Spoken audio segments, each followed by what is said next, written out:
I wanted to just ask you if you could kind of summarize when America set its sights on Venezuela, and why they did.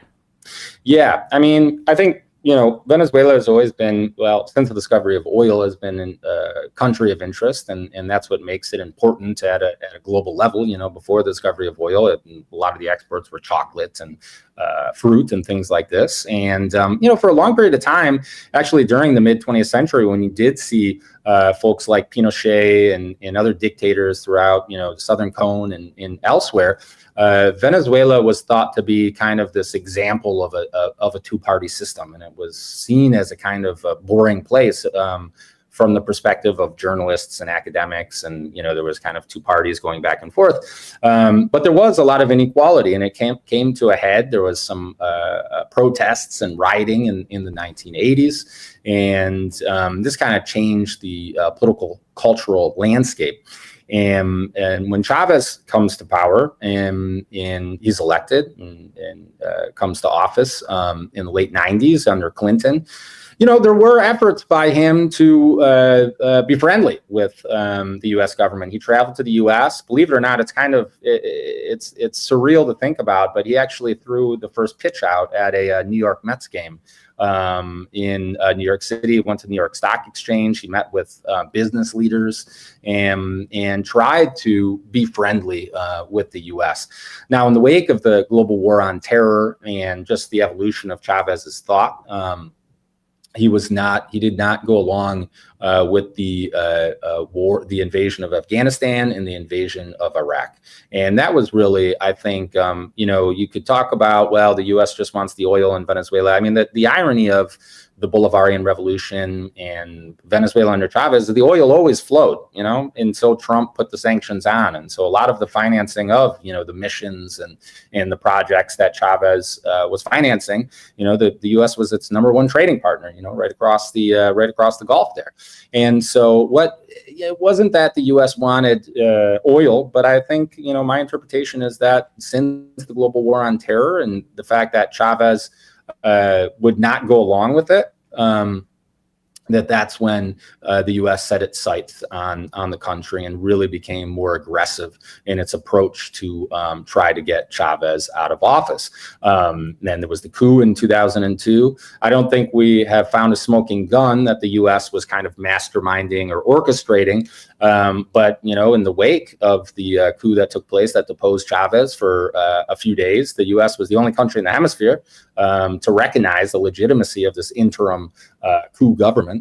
And so, I think that since the global war on terror, the U.S. and Chavez's rejection of U.S. foreign policy and how vociferous he was on his television shows and how outspoken he was against U.S. hegemony, neoliberalism, capitalism, that people in the U.S. government saw him as a foe, and that they should flood the opposition with a host of resources to try to get him out of office. And do you place that basically at the feet of the Bush administration in that way of ramping this up to the fever pitch that it reached? Yes, yeah, without a doubt. And I think that continued through Obama. I mean, you have a lot of people that, obviously, you might change some ambassadors, but you have a lot of the same people working in the State Department, and USAID and NED.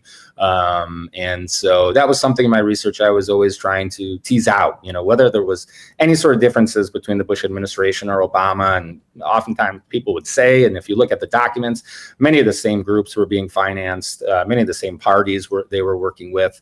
There really wasn't all that much change, to be honest. And Bush kind of set that in motion, and it's largely continued into the present. The U.S. has a very long history of relations with particular groups now in the country, political parties, civil society groups that do things like libertarian think tanks and all this type of thing, financing radio shows, a whole battery of activities that they do, from financing rock bands was something that got some I saw that, yeah. Right. And so, they have these long-term things, long-term groups, and then they have, some kind of spotty things they do as well, financing festivals and what have you.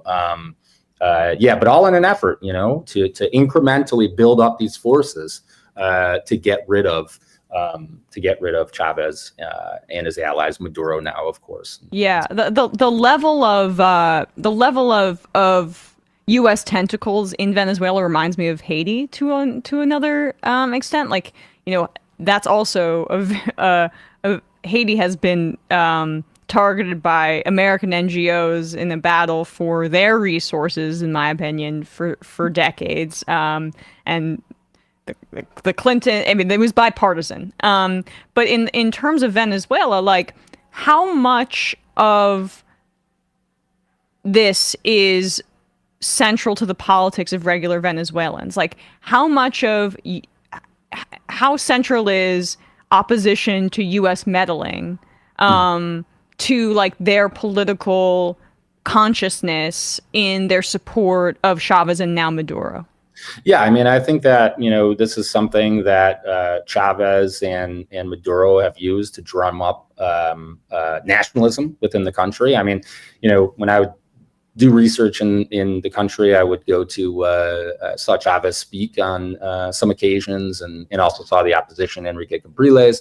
There was an election there, and a lot. I mean, Chavez and Maduro, they're not going to do a speech without talking about, the empire and imperialism and attempts to undermine the government. I mean, I think that's a critical part of the consciousness of the government and of people that support the government. I mean, I think that some folks are also critical of and we're critical of Chavez and Maduro, and trying to lay blame on everything that's going on at the feet of the U.S. And the U.S. was also conscious of that too.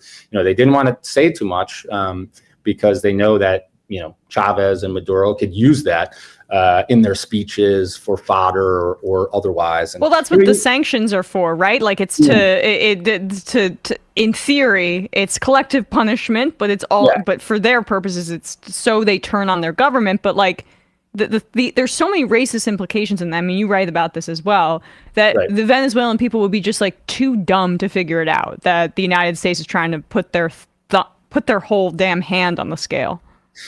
Yeah, I mean, that's the interesting thing about these programs. At the end of the day, you think about it, and the U.S. was doing really wild things, like creating schools deliberately for poor Venezuelans to provide them with ideological ammunition to fight back against socialism, and in putting them in courses, lauding the free market and all the rest of it. And they would say in interviews with people from USAID, from NED, from these groups that were on the ground, that that people were manipulated by Chavez. They didn't know any better. And so it was in the U.S. interest to go down there to show them what their true interests are. And that's why I bring in this idea of neocolonialism. We oftentimes talk about neocolonialism in terms of resources and corporations, but a key element of colonialism was the instruction of the native, right? That they didn't know any better. And I think there's a lot of resonance in these programs that goes back to that period of colonialism, of the natives not knowing what their true interests are, and we need to instruct them. And if they only knew better, then they would vote for the person that we want in office, right? Because that's what it's all about. It's trying to convince them, you think that Chavez is a good guy, but he's actually not. And people would say this. They would, there was programs, for instance, in poor barrios in Caracas, where people from USAID and Washington were writing up documents, and they would create these fake community organizations, right, that were about participation in democracy, things that Chavez was talking about, to make it seem like this was a government program. And then they'd invite people from the community, and they'd have food and incentives to go. But people were writing from USAID in DC, trying to subtly, tear people away from Chavez and put them in touch with the opposition. And it didn't work, but they would do all sorts of things like this at hip hop concerts in poor neighborhoods, and these bands and murals, and all these efforts to try to convince Venezuelans that not to support Chavez, not to support socialism, that's not what, that's not the good life, and this is not a good person. And so, I mean, I think there's just so much resonance there to early periods of colonialism.